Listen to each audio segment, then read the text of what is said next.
I know that whatever your fear is, you want to investigate it and kind of try to shift your perspective, but also know and just trust that that is the direction to go. And just because you feel that doesn't mean you shouldn't keep stepping in that direction. It means that's like your stepping stone to your own greatness.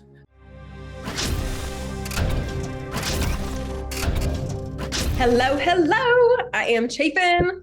This is Celia with me, and we are Pop Robot TBI.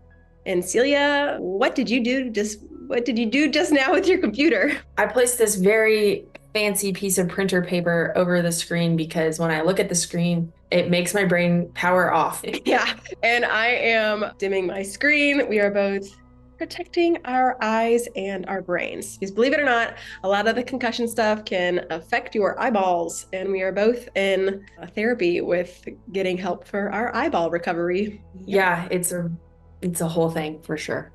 So I wouldn't really like to, but I feel like we should talk about fear in regard to TBI recovery. And we could go way back because over time, your fears change. I feel like fear in the beginning was just fear of being trapped and stuck and never making any progress. And, you know, how will I ever work again? How will I make money?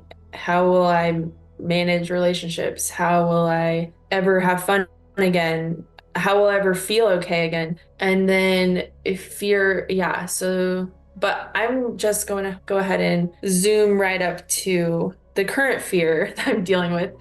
I'm like trying to brainstorm how to be a person who works again. And I am a registered nurse, but my vision doesn't allow me to use a computer. So that kind of makes that sort of impossible currently. And then so I've been doing a yoga teacher training program and it's going really well, but it is overstimulating and is like definitely a memory component. It's music and lights involved. It's like a whole production that you're putting on as a yoga teacher at this particular studio. And for our finale of our course, we teach a group class and we all got assigned a spot by like picking a number out of a cup, which I love that sort of thing. I'm like a dice person, this Chafin. But I got the hardest part. And I guess, I do believe that happened for me. But it's like a big deal, really, because I'm going to be like using my brain publicly involving, hoping that everything goes okay. If I suddenly get brain fog, like in front of a whole crowd of people, it's like, that ain't cool. And like that's happened, but normally I don't put myself in situations where to be that vulnerable because like, why? Why would you want to do that? So I've been having some doubts about, being able to do this. And then I whipped up some affirmations. So I'm like getting myself all pumped, but there's still fear. And then last night in my dream, because I'm all about my dreams, I was like going through the motions of like going somewhere and going home. And during this, I was rehearsing the cueing for this yoga portion that I'm supposed to teach in my dream. And then I was also being stalked by something, and it was fear. The fear was like chasing me down in the dream. It was super interesting.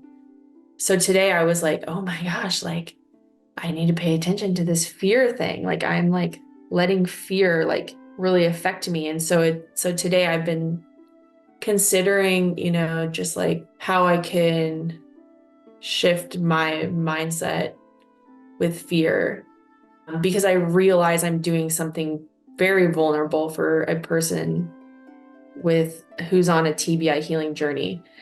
But it's exciting because it's like, I mean, obviously nothing bad will happen if I mess it up.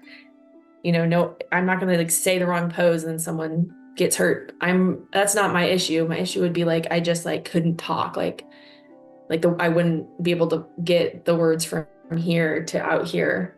So they would just stand still and stare at me. They wouldn't get hurt. But anyways, so So there's a definite fear component with being vulnerable and putting yourself back out into the world. And I feel like I'm a little baby because I'm like trying to start this whole new life. I'm like trying to walk and talk and make friends. I don't know. It's an interesting experience when you've been in isolation for so long and then putting yourself back out into the world. It's bizarre.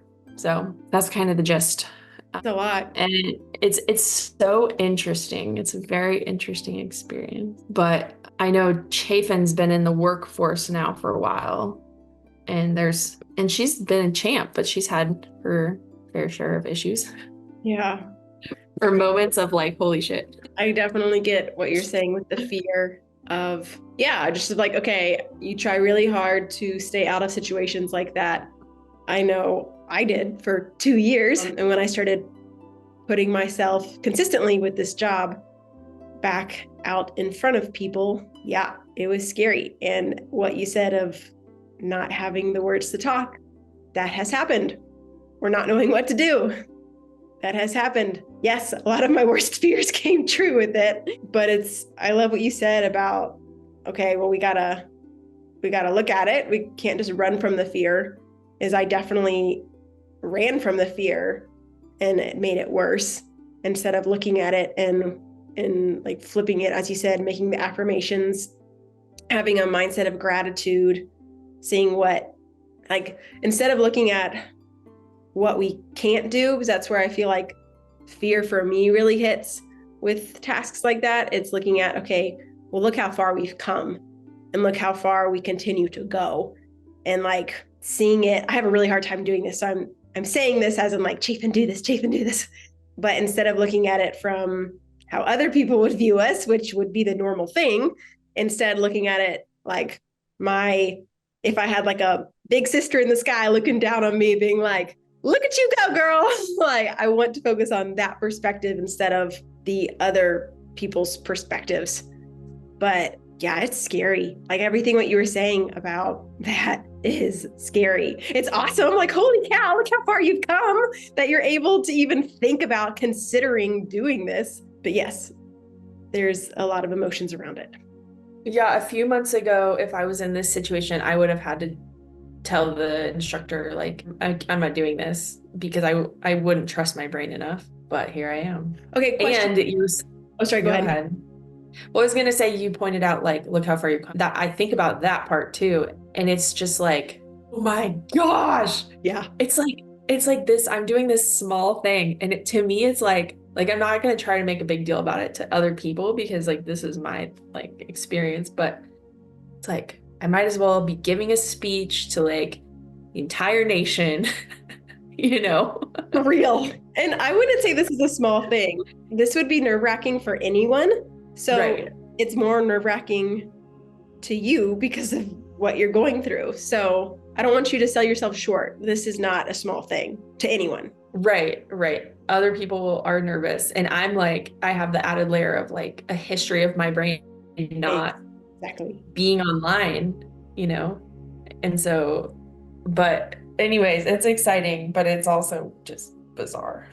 So one thing, and then we'll wrap it up, I wanted to ask is with emotions, I have been learning, and I know you have been learning, that we can't run from our emotions. If we shrug it off or decide not to feel it, it will ultimately be trapped in our body and it's going to come back around eventually. So with sadness, I feel like that's one we've got to feel. But so it's like with whatever emotion it is, we have to feel it, but then we have to process it and release it. Whatever processing means to you, it looks kind of different for different emotions that come up for me or different situations. But specifically with fear, that is a challenging one because when I feel myself slipping into fear, it's a hard one to just sit there and feel and process because I feel like it just gets bigger and bigger and bigger. But then at the same time, it's like, well, I can see how it would be beneficial to hold space for that fear while at the same time holding space for courage. It's like the duality of those both. Like we're big enough to hold space for that. But no matter what, like fear is really challenging to not let it consume you. So how do you handle that challenge of that emotion? Oh my gosh, you're such a good health coach, Chapin. Okay, so yes, with sadness, I'm like, I'm gonna feel this. With anger, turns out you need to do something with that energy as well. With fear, I'm not an expert, but it seems to be the case that you need to face it. And yeah, sit with it, but also like believe. I don't know, there's like a certain feeling if something you feel fearful of where you're not in danger, actual danger. It's like whatever you feel resistance to, wherever your fear is, that's like exactly the direction you need to go, basically, to continue evolving. So I am like I'm a believer of that. So I know that whatever your fear is, you want to investigate it and kind of try to shift your perspective, but also know and just trust that that is the direction to go. And just because you feel that doesn't mean you shouldn't keep stepping in that direction. It means that's like your stepping stone to your own greatness.